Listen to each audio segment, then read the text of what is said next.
Bienvenidos a otro programa sin exclusiones. Ustedes saben que nosotros por lo general tratamos de abarcar con amplitud los temas y uno que mereció nuestra atención fue en su momento previo a la elección de nuestro representante de la Iglesia Bergoglio como el Papa Francisco. Y entonces, en aquel momento, previa a esa elección, estuvimos hablando con nuestro invitado de hoy, Fortunato Marimacci, y después volvimos a hablar y seguimos un poco toda esta política instrumentada en el Vaticano. Y me parece que es tiempo de volver a hacer un análisis después de una serie de actividades que ha desarrollado el Papa en el mundo, y paradójicamente que todavía no ha venido a nuestro país.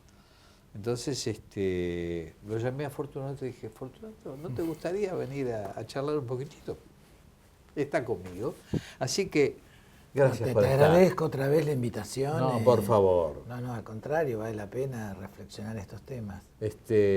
Y sigamos con el análisis, y ¿no? De lo que hablamos primitivamente hasta hoy. Hasta hoy, bueno, algunas cosas han cambiado, se ha mostrado como hoy es una figura internacional, que cuesta a veces catalogarlo. Yo estuve hace poquito en la televisión francesa y la norteamericana, a esa pregunta, ¿es un progresista? Y que los norteamericanos, y dice, he's a liberal. Yo le decía, mire, ni progresista ni liberal, es muy católico. Claro, eso no les dice nada, pero digo, muy católico desde su inserción en América Latina y desde una concepción de jesuita que tiene sobre la política, sobre el poder, sobre su poder y hasta dónde puede él querer transformar la Iglesia. Y que esa transformación de la Iglesia, él es una persona bastante moderada en todo lo que tiene que ver la Iglesia y cree, y quizás con razón, que él sí puede tener una presencia pública reconocida a nivel mundial y que vuelva a traer gente a la Iglesia Católica, más desde lo político. Ese creo que es un poco el panorama, y después hay que ver el tiempo, bueno, cuando empieza a rodar, los que se le enfrentan adentro, los que se le enfrentan afuera. Vos sabés que al comienzo, incluso en aquel momento yo te había comentado una charla que había tenido con un obispo de quien soy conocido, y le había dicho en ese momento, a la Iglesia le falta evangelizar, en ese momento. Con el advenimiento de Francisco al papado, yo dije, tendría que haberse llamado Pedro, porque sobre ti edificaré mi iglesia, porque evangelizó, o está en esa tesitura.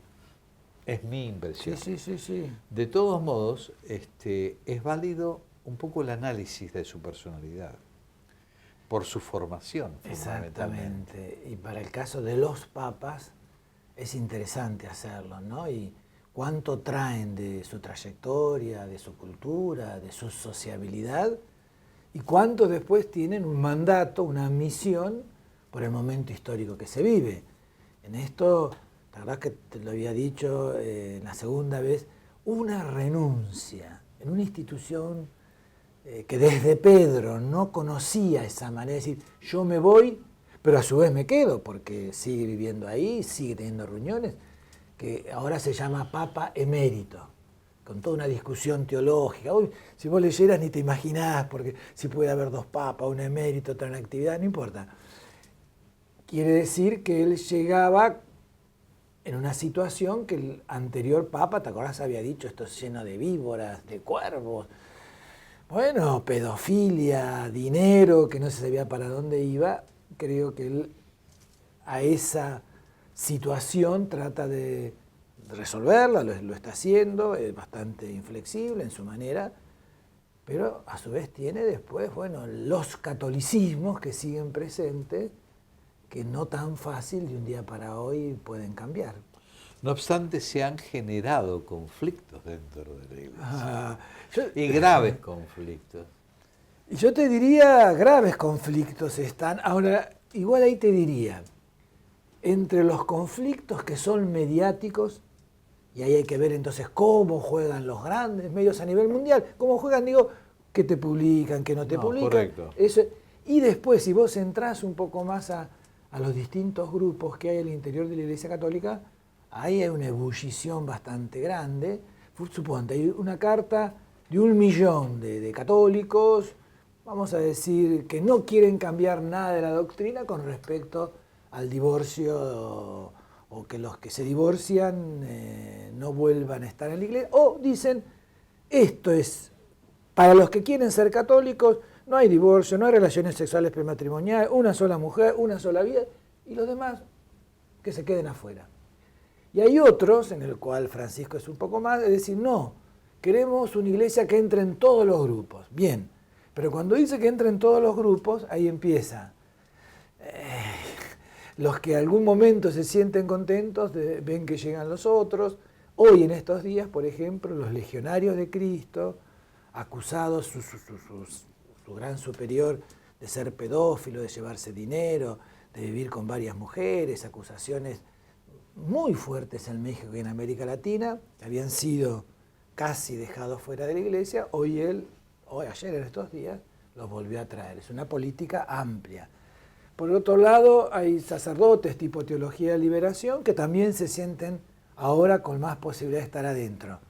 Lo que sucede es si se puede conducir todo eso en el siglo XXI, donde hay redes de Twitter, de Facebook, amplias redes sociales, en los cuales vos decís algo, por ejemplo, crees que lo haces en el ámbito de lo privado y te sale publicado en el mundo entero, como no fue, por ejemplo, en Estados Unidos, que él recibe a una jueza muy en contra de todo lo que son derechos individuales o cívicos o de la diversidad sexual en Estados Unidos. Él lo hacía acá también, pero no salía. Claro, en Estados Unidos no es América Latina, que lo que hace a veces algún obispo nadie se lo publica. Al otro día, viste, el Washington Post, New York Times, él ha dicho que no. Pero L'état c'est moi. bueno, esa frase él la viene repitiendo, la viene diciendo fuerte. En este sínodo, el sínodo es un encuentro que se juntan muchos obispos y cardenales del mundo entero para grandes temas y decidir qué se hace. Por un lado, una apertura, decir, vamos a encuestar a ver qué dicen, pero al mismo tiempo él dijo, todos los papeles me los dan a mí, yo voy a escribir las conclusiones, puso a su mano derecha, que es el rector de la Universidad Católica Argentina, y yo voy, y no se van a decir los nombres de Luis ni de Fortunato, nada, ni quién dijo nada, porque eso va a quedar. Bueno, eso causó un poquito también de resquemor en gente que quería que, bueno, lo que digas vos, lo que digo yo, se publique, se diga, y después se vea qué se decide. Ahí hay algo que me imagino que tendrá que ir viendo, porque él tiene muchísima aceptación en medios no católicos, más bien en medios fuera de la institución, que lo ven con un liderazgo político muy importante, el acuerdo con Cuba y los Estados Unidos, lo que dijo cuando fue a los Estados Unidos sobre la migración, en un momento en que todos esos temas, ¿viste?, no se hablan, no se tratan de no hablar, él ahí tiene. Lo que sucede que eso después, si el état c'est moi, como él lo piensa, bueno, adentro hay una ebullición bastante grande que habrá que ver hacia dónde va. Ahora te voy a poner en un compromiso, porque mientras hablamos de todo esto, estoy pensando en Juan 23. El paralelo entre uno y otro, es decir, hay proyecciones similares, pero me parece que hay formas de llevar a cabo. Totalmente distinto. El otro dijo, abramos las ventanas, júntense y denme las conclusiones a mí. Acá dijo, abro las puertas, júntense, pero yo hago las conclusiones. Y lo otro es lo otro que te decía un poquito antes. Juan 23 es el iceberg de un enorme trabajo de años y años en las iglesias europeas, sobre todo latinoamericanas. Hay que hablar a la modernidad, hay que cambiar muchas cosas internas. No podemos seguir tomando decisiones bruscamente como esto, algo en el cual él no ha sido socializado ni por la compañía, ni viviendo en Argentina, donde su modelo a veces es el del líder que consulta a las masas y después toma la decisión. Bien, no sé si en el siglo XXI y en este momento eso hace un poco de ruido, creo que lo hace y habrá que ver cómo lo resuelve. ¿Por qué no viene a la Argentina? No viene este año y no viene tampoco el año que viene. Yo creo que él ahí tiene creo un problema local sobre compromisos que él tenía hasta cuando era Bergoglio y compromisos que después tomó como Francisco. ¿Cómo se resuelve esto? Creo que es una interesantísima pregunta para hacernos, porque al mismo tiempo que él hace esto, fíjate vos, los presidenciables en Argentina, los que quedaron ahora, los dos se dicen cercanos al Papa. Recordá que él a Massa lo hizo explícito, nunca quiso recibirlo. No. Tiene memoria larga, algunos dicen. Y vendetas cortas. Bueno, ahí eso lo dice usted, no lo digo yo, pero quizás habría que empezar a pensar también en esos términos. Porque si es católico tendría que aplicar lo de Jesús. Si te pegan en una mejilla, pon la otra, ¿no? Pero él es una persona, me parece, una idea muy política de la Iglesia, importante, no la piensa en el ámbito de lo privado, pero para eso tendría que, insisto, tener equipos, grupos, personas que en el mundo entero lo vayan acompañando para querer hacer otro tipo de iglesia, que en el fondo es otro tipo de autoridad, otro tipo más de horizontalidad, donde por el momento me parece que todavía no la hay. De todas maneras, sigo con el primer concepto. Yo creo que ha procedido a evangelizar la Iglesia y a la gente como nunca nadie lo ha hecho en los últimos tiempos. No, sí, como nunca, siempre un poco fuerte, pero recordá, yo ahí sí te diría, él se parece mucho más a Wojtyla. Claro.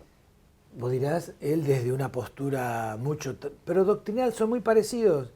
Wojtyla era muy anticomunista, Bergoglio viene de una tradición muy antiliberal. Y antiliberal de diversas maneras, ojo, no solo económica, que la muestra mucho, pero a veces social y cultural. Los dos querían iglesias de grandes masas y los dos se sentían también bastante conductores.